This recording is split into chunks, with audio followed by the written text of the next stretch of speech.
১৯৭১ সালের ২৭শে মার্চ অবরুদ্ধ ঢাকা তখন এক বিভীষিকাময় মৃত্যুপুরী। ২৫শে মার্চে সেই কাল রাত আর ২৬শে মার্চের টানা কারফিউর পর ২৭শে মার্চ সকালে মাত্র কয়েক ঘন্টার জন্য শিথিল করা হলো বিধিনিষেধ। শহরবাসী যা দেখল তা কেবল ধ্বংস আর মৃত্যু। বুড়িগঙ্গা থেকে শুরু করে ঢাকা বিশ্ববিদ্যালয় এলাকা, শাঁখারীবাজার আর পিলখানার রাস্তায় ছড়িয়ে ছিটিয়ে ছিল শত শত মানুষের গুলিবিদ্ধ ও পোড়া লাশ। চারদিকে লাশের পচন ধরা গন্ধ আর দাউ দাউ করে জ্বলতে থাকা বস্তি ও বাজারের কালো ধোঁয়ায় আকাশ যেন ঢেকে গিয়েছিল এক বিষণ্ণ মেঘে। কারফিউ শিথিল হতেই শুরু হলো শহর ছাড়ার পালা।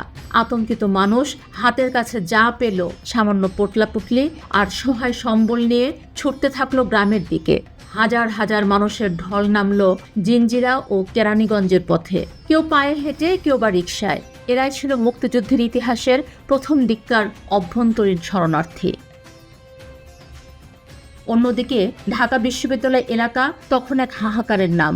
ইকবাল হল আর জগন্নাথ হলের মাঠে পড়ে আছে ছাত্র, শিক্ষক, কর্মচারীদের নিথর দেহ।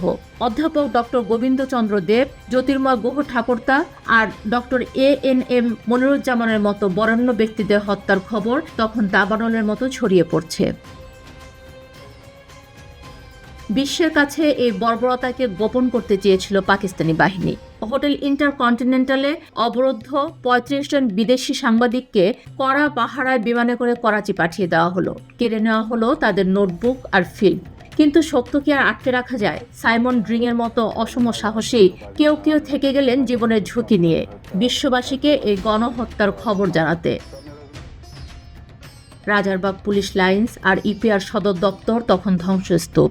সেই ধ্বংসস্তূপের ধোঁয়ার ভেতরেই মিশেছিল প্রতিরোধের আগুন।